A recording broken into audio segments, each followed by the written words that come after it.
질문해 주세요. 네. 저는 민주당의 탄핵 남발 때문에 국민 혈세가 매우 낭비되고 있다고 생각합니다. 지금 현재 탄핵을 소추하게 되면 검사에 대해서 탄핵 소추를 하게 되거나 또 국무위원에 대해서 탄핵 소추를 하게 되면 기본적으로 국회 법제사법위원회 위원장이 이제 검사 역할을 하게 되는 것이죠. 예. 그러면서 국회 예산으로 변호사를 또 선임을 합니다. 그러니까 예. 법제사법위원장의 대리를 할 수 있는 변호사를 선임해서 이 탄핵 재판을 이제 끌고 가는 것이죠. 예.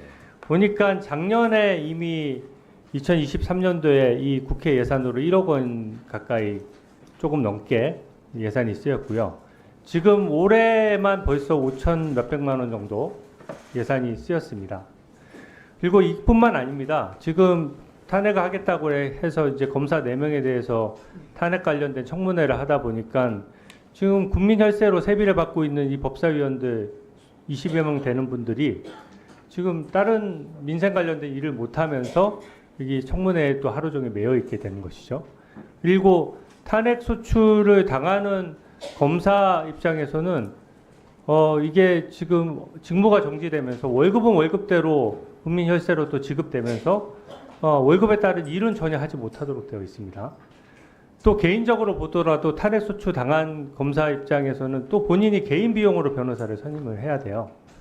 그래서 저는 이 모든 것들이 비용 문제가 국민 혈세로 투입된다는 부분을 굉장히 지적을 하고 싶고요. 만약에 저희가 형사사건 같은 경우에는 잘못 기소돼서 무죄가 나면 형사보상을 하도록 되어 있고 또 민사소송도 패소를 하게 되면 패소에 따라서 소송 비용을 또 패소한 측에서 승소한 사람에게 또 소송 비용을 줘야 됩니다. 근데 지금 헌법재판 같은 경우에 특히 탄핵심판 같은 경우에는 이 상대방이 되는 국무위원이나 검사들이 개인 변호사 비용을 써서 다 해서 9대 0으로 승소를 하더라도 비용 보전을 전혀 못 받거든요. 그 부분에 대한 제도 개선이 필요하다고 보는데 어떻게 생각하십니까? 그 문제에 대해서는 재판소에서도 전부터 많은 검토와 논의가 이루어지고 있는데요. 이제 비용 부담 문제에 대해서는 여러 가지 좀 문제점이 있어서 저희가 실시하는 데 있어서는 좀 아직 검토 중입니까? 네, 검토 중입니다. 네, 좋습니다. 저번에 이제 지금 아까 언급하셨는데 권한쟁의 심판, 탄핵 청원서 2장짜리 청원서로 가지고 청문회를 일방적으로 강행해서 권한쟁의 심판을 제기한 것에 대해서 저는 위법성이 명백하다고 생각하고 국익을 위해서도 결코 바람직하지 않다고 생각합니다. 그 당시 문재인 전 대통령 탄핵에 대해서도 청원서가 접수됐지만 청문회는커녕 아예 어떠한 논의도 없이 종결된 바 있고요.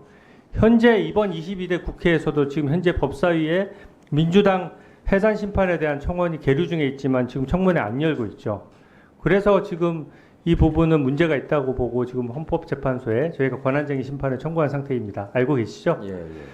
근데 보니까 이 권한쟁의 심판 이 이슈에 대해서 아주 소모적인 논쟁을 불러일으키고 국익에 침해될 우려가 있는 경우에는 헌법재판소에서도 패스트 트랙 절차가 있거든요. 그래서 그 적시 처리 사건으로 이미 지정을 하셨더라고요. 이 권한쟁의 심판에 대해서. 그렇습니다. 맞습니까? 예, 맞습니다. 그게 무려 5년 2개월 만에 처음으로 적시 처리 사건으로 지정을 한 것입니다.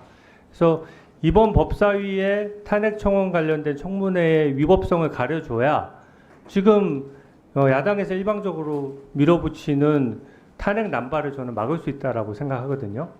근데 이미 문제의식을 가지고 헌법재판소에서 적시 처리 사건으로 지정을 했다면 적시 처리 사건으로 지정되면 기일도 좀 신속하게 잡을 수 있고 선고 기일도 통상의 기일과 달리 특별 기일을 잡을 수 있습니다. 그렇죠? 예, 권한쟁의 심판에 대해서 어떤 결론이 나든지 간에 결론에 대해서 저희가 왈가왈부할 수는 없지만 신속히 재판해야 된다고 보는데 어떻습니까? 예, 맞는 말씀입니다.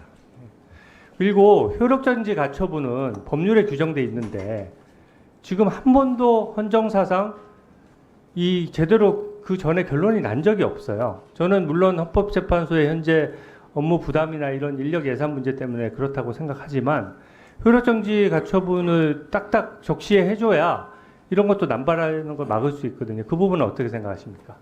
이거 원론적으로 맞는 말씀입니다.